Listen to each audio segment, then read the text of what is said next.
Cheating wife stories. I thought we had a solid marriage.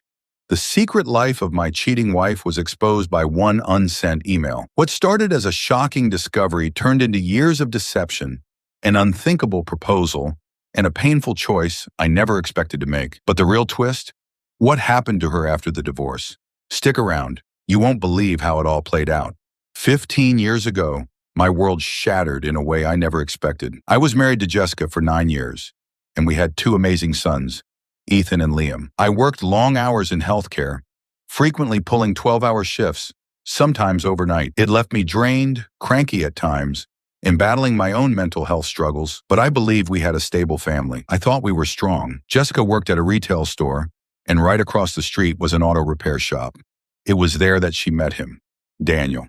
They interacted frequently due to their proximity, and what started as casual encounters slowly turned into something more. I had no idea what was happening, no suspicion that my wife was slipping away from me. One morning I arrived home from a grueling night shift, expecting nothing more than a quiet house. Jessica was at work, Ethan and Liam were at school. I sighed, relishing the rare moment of solitude. I sat down at my computer, moved the mouse, and the screen lit up. There it was, an unsent email. I almost closed it, dismissing it as unimportant. But something caught my eye. It was Jessica's account, and the email was addressed to her friend, discussing her boyfriend and how hot he was. My heart stopped. My breath caught in my throat. I read it again. No, I wasn't mistaken. She is cheating on me. The words echoed in my mind, a deafening roar in the silence of the empty house. I had heard whispers before. A woman at my job had told me that Jessica had once messed around with her husband, who worked at the same store. I had brushed it off as a ridiculous rumor. My wife wouldn't do that, but now staring at this email, my gut twisted. Had I been a fool all along? There were clues in the email. His name, details about where he worked, even some of his interests. Within a day, I knew who Daniel was, where he worked, even his political views. The knowledge did nothing to ease my pain. I left the email open on the computer, knowing Jessica would return around noon for her lunch break. I waited, numb, lost in a haze of emotions. I had trusted her with everything, and now I was nothing more than an afterthought. When she walked in, she greeted me with a kiss, completely oblivious. Then she sat at the computer. The second her eyes landed on the screen, she froze. Her head snapped toward me. "Why is my—" I smiled, nodded. She knew, and she knew I knew. Her expression was unreadable. She didn't break down, didn't immediately apologize. Instead, she said, "I knew this would hurt you if you found out." That was all. Not a plea for forgiveness, not even an attempt at an excuse, just an acknowledgement that, yes, she had betrayed me, and yes, it would break me. The conversation that followed is a blur. My bipolar disorder can be triggered by extreme stress, and in that moment, I was overwhelmed. I remember telling her that if we worked on things, it could be forgivable. She seemed open to it at first, but then something changed. She became distant, indifferent. A wall had formed between us. And then one evening, she sat me down and proposed something I never saw coming. "What if we had an open marriage?" I stared at her. "You want to keep seeing him?" "Yes, but I don't want to lose our family." I should have said no. I should have walked away. But I thought of Ethan and Liam. If I left, she could take them, move out, start a new life with Daniel while I got visitation rights and paid child support. I couldn't stomach the idea, so I agreed. Not because I wanted an open marriage, not because I wanted to find someone else. I agreed because I didn't want to lose my boys. For years, I lived in that hell. I let her continue her affair, even though it tore me apart. I kissed my sons goodnight every night, pretending everything was normal while inside, I was crumbling. I couldn't stop obsessing over it, picturing them together, wondering what she gave him that she had never given me. I started spying. I knew it was wrong, but I couldn't help myself. Jessica had a habit of writing notes to Daniel, and when she was asleep, I'd sneak into her purse and read them. Each note was another knife in my heart. She was doing things with him that she had never done with me, things she had never even mentioned wanting to try. The term cheating wife didn't even begin to cover what she had become. She was gone. For a while, she seemed to enjoy seeing me suffer. She didn't gloat, but she knew how much it was killing me. And yet she didn't stop. Then one day, she stopped talking about him, stopped writing notes, stopped sneaking out. I never found out if she ended it or simply grew more secretive. By then, I had lost the will to care. We became roommates. The intimacy vanished.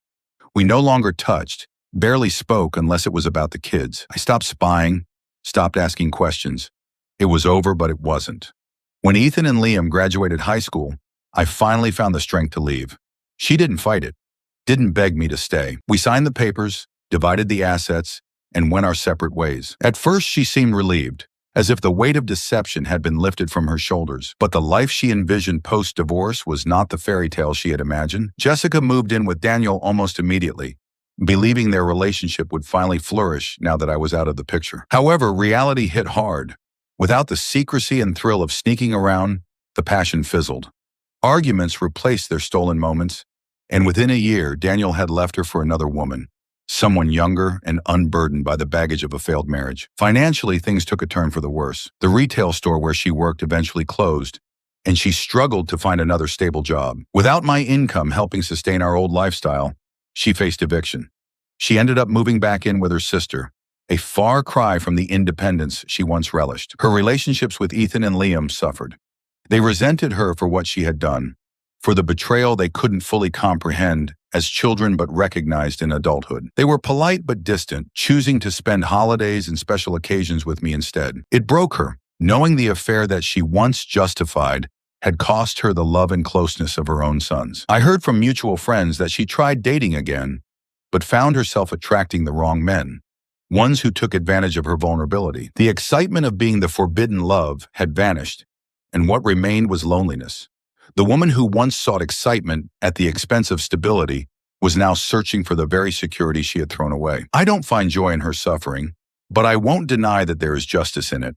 Choices have consequences, and for Jessica, the consequences of her betrayal followed her long after the divorce papers were signed. In the years that followed, I carried the weight of it all. The betrayal, the humiliation, the feeling of being less than, of not being enough. I learned about limerence, about why people cheat, about the justifications they create in their minds. I don't excuse what she did, but I understand it better now. And yet, understanding doesn't erase the pain. It doesn't undo the nights I spent alone, spiraling into my own thoughts. Finding out she was a cheating wife was the worst day of my life. But walking away? That was the hardest. And healing, that has been the longest journey of all. At first, I didn't know where to begin. The pain was suffocating, an ever-present weight on my chest. I spent months in a haze, going through the motions of life but feeling empty inside. The betrayal had shattered my self-worth, making me question everything about myself. Was I not good enough? Had I failed as a husband? These thoughts consumed me. Therapy became my first step toward healing. Initially, I resisted, believing I could work through it on my own. But as the days turned into months, I realized I needed help. Sitting in that therapist's office for the first time, I felt exposed, vulnerable. But over time, I found solace in understanding that my pain was valid and that I wasn't alone in it. My therapist helped me confront my emotions, guided me through the anger, the sadness, and ultimately, the acceptance. Rediscovering myself was the next step. For years, my identity had been tied to my marriage, my role as a husband and father. Now I needed to find out who I was outside of that. I took up hobbies I had long neglected: hiking, reading, even trying my hand at painting. Each activity reminded me that life wasn't over just because my marriage was. It was a new beginning, an opportunity to become someone I had lost along the way. My relationship with Ethan and Liam also became a source of strength. I had always been there for them, but after the divorce, I became even more present. We spent more time together. Camping trips, movie nights, deep conversations that strengthened our bond. They saw my pain, understood my struggles, and in their own way, they helped me heal. Knowing that they still looked up to me, still needed me, gave me a renewed sense of purpose. Then came the unexpected: love. I wasn't looking for it, wasn't even sure I was ready, but life has a way of surprising you when you least expect it. I met Rachel through a mutual friend. She was kind, patient, and unlike Jessica, she valued honesty above all else. At first, I was hesitant, afraid to let someone in again. But she never rushed me, never pressured me. Slowly, she helped me believe in love again, in trust, in the possibility of happiness. It wasn't an overnight transformation. There were setbacks, moments when the past threatened to pull me back into its darkness. But each time, I reminded myself how far I had come. I had survived the worst day of my life, endured years of pain, and still, I was standing, not just surviving, but truly living. Healing is not linear. Some days are harder than others. But looking back, I see a man who refused to be defined by betrayal. I see resilience, strength, and hope. And that, more than anything, is what truly matters. That concludes this cheating wife story. Let me know what you think about this and leave it in the comments. Make sure to watch the next unbelievable, captivating real-life story. My cheating wife thought she had buried the past, but secrets have a way of clawing their way back to the surface. 3 years ago, I uncovered her betrayal. Messages, a hotel reservation, undeniable proof. She swore it was over, but now as we attempt to rebuild, I find myself staring at a hidden email chain that tells a different story. Lies, deception, and a final message that makes my blood run cold. I don't know how much longer we can keep this up. What happens when the truth refuses to stay buried? I never imagined my marriage would become one of those cautionary tales whispered among friends. For over a decade, we had built a life together, raising 2 beautiful kids and supporting each other through every challenge. But 3 years ago, everything changed when I discovered my cheating wife had betrayed me. It started with a shift in her behavior. At first, I chalked it up to stress, work, kids, the general weight of life. But then the distance grew. Late nights at the office, secretive texts, a phone she never left unattended. My gut told me something was off, and against my better judgment, I checked her phone. What I found shattered me. Explicit messages between her and a coworker. When I confronted my cheating wife, she denied everything beyond the messages. She swore they were just friends, that nothing physical had happened. Against my better instincts, I forgave her, but laid down a clear boundary. No more contact with him. She agreed, but deep down, I knew she hadn't let him go. Over the next year, the trust between us eroded further. My doubts grew, fueled by whispers of her continued interactions with him. One night, I broke down and checked her emails. That was when I found the ultimate betrayal, a hotel reservation for a double room during her Christmas party. My heart sank. The messages had been damning enough, but this was proof of something more. I reached out to his wife, unable to keep silent any longer. The fallout was nuclear. Word spread like wildfire, and suddenly our private disaster became public knowledge. My wife's coworker was thrown out of his house, and our own marriage crumbled under the weight of her lies. We separated, and in the months that followed, things turned ugly. Bitterness, accusations, legal proceedings. It was everything I had wanted to avoid for our children's sake, but it felt inevitable. For nearly 3 years, we lived apart. I focused on rebuilding my life, though I never truly moved on. We co-parented as best we could, and gradually the hostility between us faded. In time, we found an unexpected rhythm, amicable, even friendly.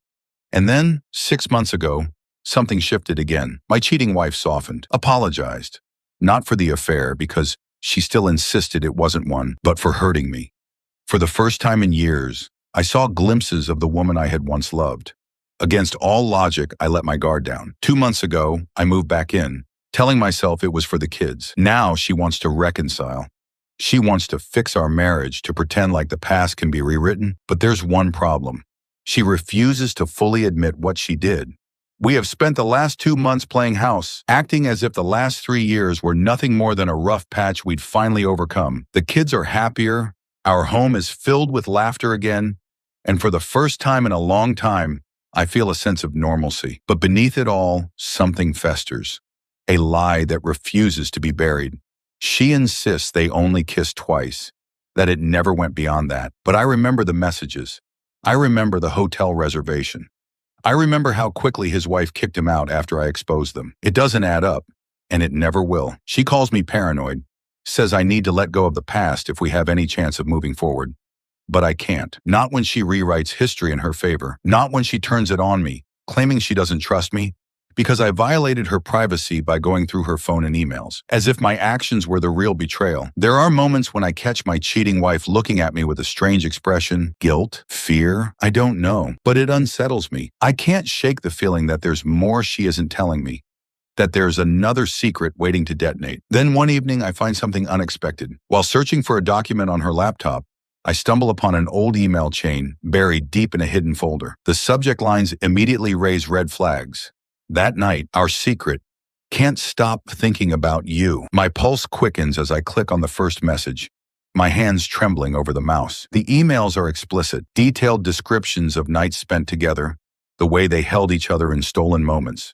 the things they whispered in the dark. My breath catches in my throat. There are time-stamped confirmations, dates aligning with the times she told me she was working late or out with friends. I see their secret rendezvous carefully planned, the deception woven so meticulously that I almost admire its craftsmanship. Then my stomach drops. The final messages between them are dated months after I had confronted her, months after she had promised me it was over. They had continued in secret, finding new ways to meet, making new excuses to slip away. The affair had not ended when I had discovered it. It had only gone deeper underground. I scroll further, desperate to stop reading but unable to look away. There's a message that stands out, one that makes my entire body go cold. I think he knows. He's been watching me more closely. I don't know how much longer we can keep this up. She knew. She had been aware of my suspicions all along, and yet she had still chosen to continue. I feel my heart pounding against my rib cage, a mix of fury and devastation building in my chest. The realization is suffocating. This wasn't just a mistake. It was a decision, repeatedly made. I slammed the laptop shut, my breath ragged. This is more than betrayal. This is a truth I cannot ignore, one that forces me to question everything. My fingers dig into the edge of the table as I struggle to process what I've just uncovered. How do you confront someone who has lied so effortlessly? How do you reconcile the life you thought you had with the one you've just discovered? When I confront her, her face pales. There's no anger this time, no attempt to deflect. Instead, she sinks into the chair, her hands trembling. And then, in a quiet voice, she confesses, yes, my cheating wife slept with him more than once. Yes, she lied to me because she was afraid I'd never forgive her. But here's the real twist. The affair didn't end when I exposed them. They continued seeing each other in secret for months afterward. It only ended when he moved to another city. I stare at her, my chest tightening. She cheated. She lied. Again and again, and now she wants me to trust her? I thought knowing the truth would bring clarity. Instead, it leaves me feeling hollow. I loved her once. Maybe I still do, but is love enough when the foundation is nothing but cracks? I look at my cheating wife, the woman who betrayed me 6 times over, and realize I have a choice to make. Stay and pretend we can fix what's broken, or finally truly walk away. That concludes this story. Let me know what you think about this and leave it in the comments. Make sure to watch the next unbelievable, captivating real-life story.